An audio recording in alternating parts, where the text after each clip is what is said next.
Hello, boys and girls, and welcome to session 14. We're going to continue the series of lessons where we're following the different battles within the American Revolution. So if you could, pause this video and make sure to get out your paper journal so that you have these sheets available, as well as grabbing either your blue and red pens or colored pencils. Hit play when you're ready to go. Okay. So just to zoom in on where we left off, and we'll use that same video to follow, we had learned about the Battle of Lexington and Concord and then Bunker Hill. And right now we have colored in the American victory in blue and the British victory in red. What I've done is previewed what we're going to watch today and wanted to outline these two parts of states so that way it stands out to you, because otherwise everything flows together. So just to bring your attention to this part of New York. This part of New York is known as Long Island. But what's really important to also recognize is that all of this is New York.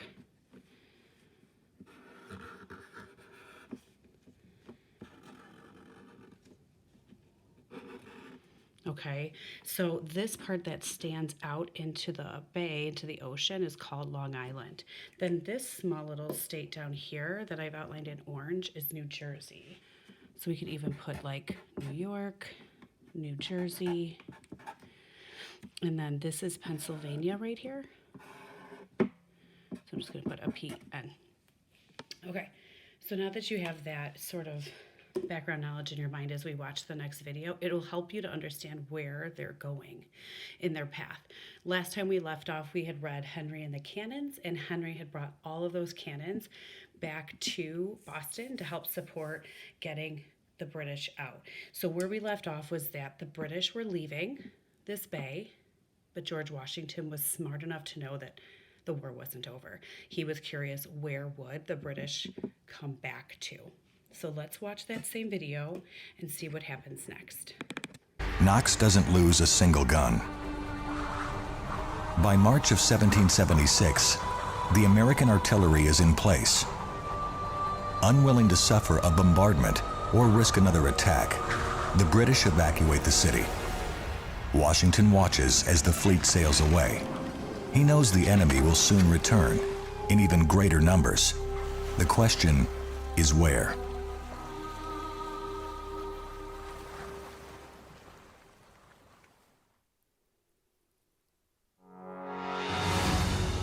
The Patriots face enormous challenges.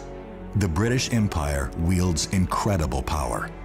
To win the revolution, the Americans will need foreign support.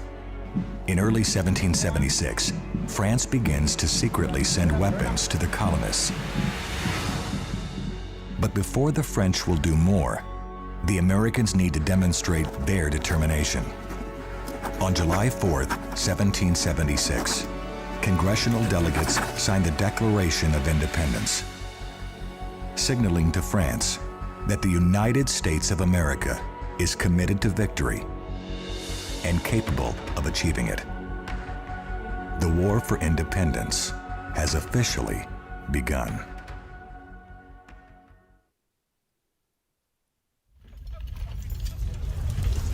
Washington moves the Continental Army from Boston to New York, anticipating a British attack. By the end of June, 19,000 patriots have joined him. So right there we saw the movement that Washington took his troops on. So if I zoom in here again, we're going to use a blue color utensil to show that from Boston, his troops went down to New York, to this Long Island. Okay.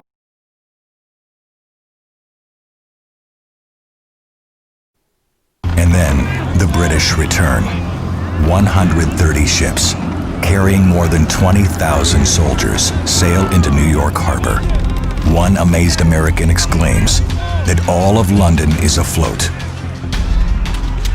August 22nd, the British land on Long Island, sweeping aside the American defenders at the Battle of Brooklyn.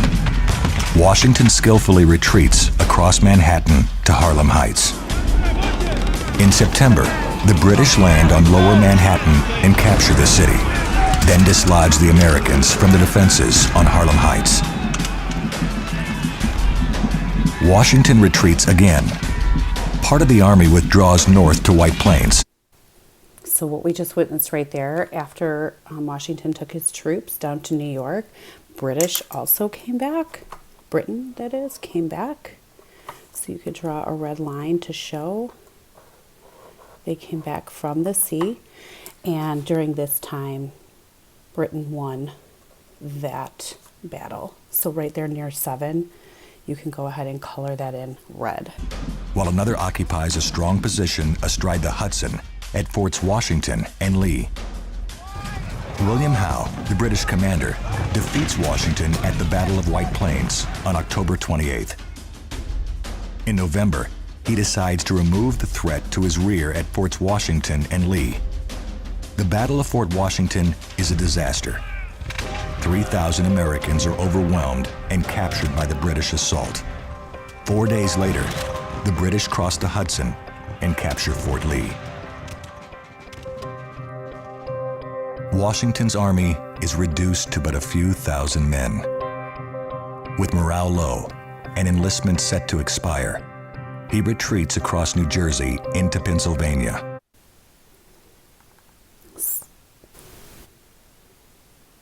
So we're going to keep that same British winning sign here to show all of those battles they just mentioned between the Battle of Brooklyn and even White Plains.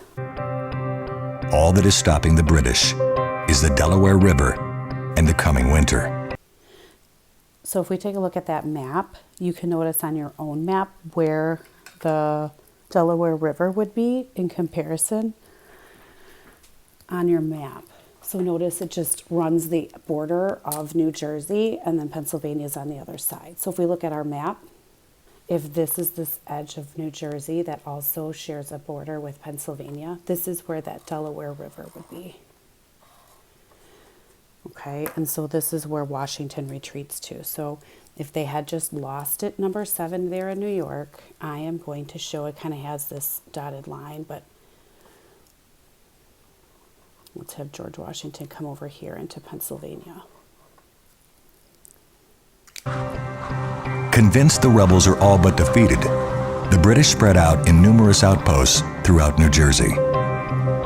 Washington must rekindle his army's confidence. He tells his men that if you will consent to stay only 1 month longer, you will render that service to the cause of liberty and to your country, which you probably never can do under any other circumstances.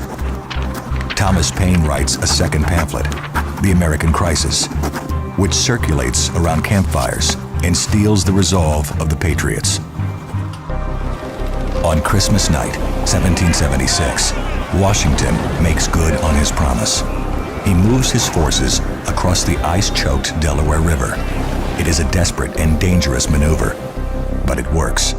His men gather on the opposite bank, and Washington launches a surprise attack on Trenton, New Jersey. The Battle of Trenton is a stirring American victory. Nearly 1,000 Hessians are captured, along with 6 cannons and enough supplies to outfit several American brigades. So if we take a look at where Washington had last set up camp on the other side of the Delaware River, on Christmas Day, he floated and sailed across it to the Battle of Trenton. So I'm just going to draw a line that way.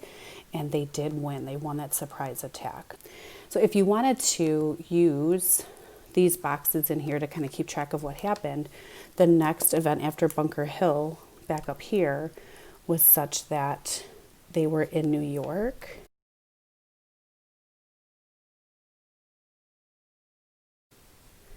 The British had conquered and won that one. So that's why we wrote it in red. However, now we can go ahead and switch to blue and say the Battle at Trenton.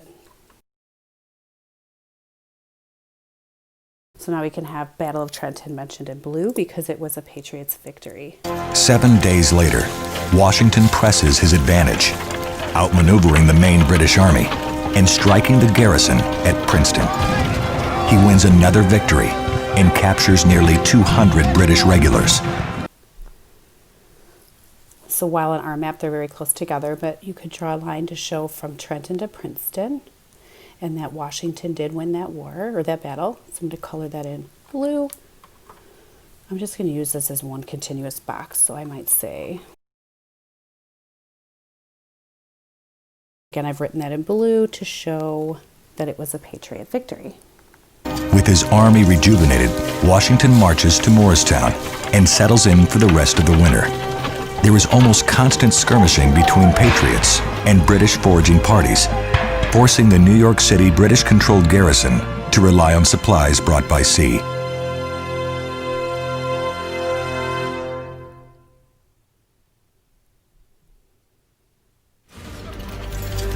In the spring of 1777, the British devise a plan to isolate New England from the other American colonies. 3 columns are ordered to converge on Albany, New York. 1 column is stopped at Fort Stanwix. 1 disregards the plan and instead moves toward Philadelphia, defeating an American force at the Battle of Brandywine and capturing the American capital. Washington attempts to recapture the city, but is defeated at the Battle of Germantown. So we heard of 2 names right there. That the Battle of Brandywine was a British victory, as well as in Germantown.